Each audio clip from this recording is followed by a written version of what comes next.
2 ராஜாக்கள் அதிகாரம் 20. அந்நாட்களில் எசேக்கியா வியாதிப்பட்டு மரணத்துக்கு ஏதுவாயிருந்தான்.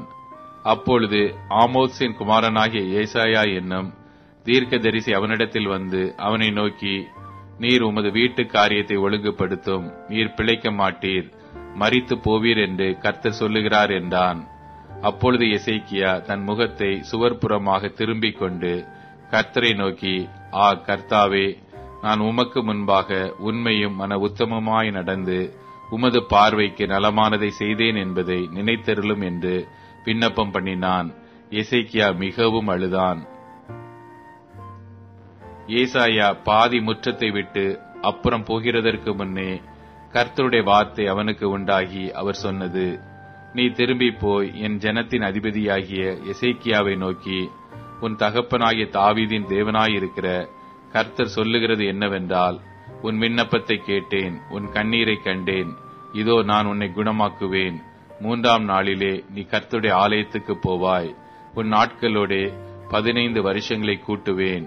உன்னையும் இந்த நகரத்தையும் அசீரியா ராஜாவின் கைக்கு தப்புவித்து என் நிமித்தமும் என் தாசனாகிய தாவீதின் நிமித்தமும் இந்த நகரத்துக்கு ஆதரவாய் இருப்பேன் என்று சொல் என்றார். பின்பு ஏசாயா அத்திப்பழ அடையை கொண்டு வாருங்கள் என்றான். அதை அவர்கள் கொண்டு வந்து பிளவையின் மேல் பற்று போட்டபோது அவன் பிழைத்தான். எசேக்கியா ஏசாவை நோக்கி, கர்த்தர் என்னை குணமாக்குவதற்கும் 3ஆம் நாளிலே நான் கர்த்தருடைய ஆலயத்திற்கு போவதற்கும் அடையாளம் என்ன என்றான்.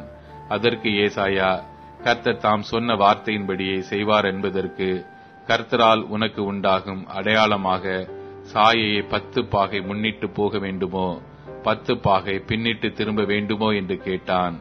அதற்கு எசேக்கியா, சாயை 10 பாகை முன்னிட்டு போகிறது லேசான காரியம், அப்படி வேண்டாம், சாயை 10 பாகை பின்னிட்டு திரும்ப வேண்டும் என்றான். அப்பொழுது ஏசாயா தீர்க்கதரிசி கர்த்தரை நோக்கி கூப்பிடுகையில் அவர் ஆகாசுடைய சூரிய கடியாரத்தில் பாகைக்கு பாகை முன் போன சாயையை 10 பாகை பின்னிட்டு திரும்பும்படி செய்தார். அக்காலத்திலே பலாதானின் குமாரனாகிய பெரோதாக், பலாதான் என்னும் பாபிலோனின் ராஜா எசேக்கியா வியாதிப்பட்டிருக்கிறதை கேட்டு அவனிடத்திற்கு நிருபங்களையும் வெகுமானத்தையும் அனுப்பினான். எசேக்கியா அவர்களை அங்கீகரித்து பின்பு அவர்களுக்கு தன் பொக்கிஷ சாலை அனைத்தையும், வெள்ளியையும் பொன்னையும் கந்த வர்க்கங்களையும் நல்ல பரிமள தைலத்தையும், தன் ஆயுத சாலை அனைத்தையும், தன் பொக்கிஷ சாலைகளில் உள்ள எல்லாவற்றையும் காண்பித்தான். தன் அரமனையிலும் தன் ராஜ்யத்தில் எங்கும் எசேக்கியா அவர்களுக்கு காண்பியாத பொருள் ஒன்றும் இல்லை. அப்பொழுது ஏசாயா தீர்க்கதரிசி எசேக்கியா ராஜாவினிடத்தில் வந்து, அந்த மனுஷர் என்ன சொன்னார்கள், எங்கே இருந்து உம்மிடத்தில் வந்தார்கள் என்று கேட்டான். அதற்கு எசேக்கியா, பாபிலோன் என்னும் தூர தேசத்திலிருந்து வந்தார்கள் என்றான். அப்பொழுது அவன், உம்முடைய வீட்டில் என்னத்தை பார்த்தார்கள் என்று கேட்டான். அதற்கு எசேக்கியா, என் வீட்டில் உள்ள எல்லாவற்றையும் பார்த்தார்கள், என் பொக்கிஷங்களில் நான் அவர்களுக்கு காண்பியாத பொருள் ஒன்றும் இல்லை என்றான்.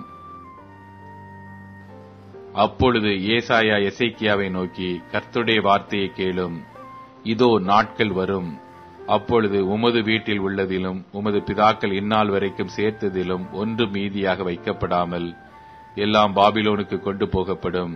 நீர் பெறப்போகிற உமது சந்தானமாகிய உமது குமாரர்களிலும் சிலர் பாபிலோன் ராஜாவின் அரமனையிலே அரமனை வேலைக்காரராய் இருப்பார்கள் என்று கர்த்தர் சொல்லுகிறார் என்றான். அப்பொழுது எசேக்கியா ஏசாயாவை நோக்கி, நீர் சொன்ன கர்த்தருடைய வார்த்தை நல்லதுதான் என்று சொல்லி, என் நாட்களிலாவது சமாதானமும் உண்மையும் இருக்குமே என்றான். எசேக்கியாவின் மற்ற வர்த்தமானங்களும் அவனுடைய எல்லா வல்லமையும், அவன் ஒரு குளத்தையும் சாலகத்தையும் உண்டாக்கினதினாலே தண்ணீரை நகரத்திற்குள்ளே வரப்பண்ணினதும் யூதாவுடைய ராஜாக்களின் நாளாகம புஸ்தகத்தில் அல்லவோ எழுதியிருக்கிறது.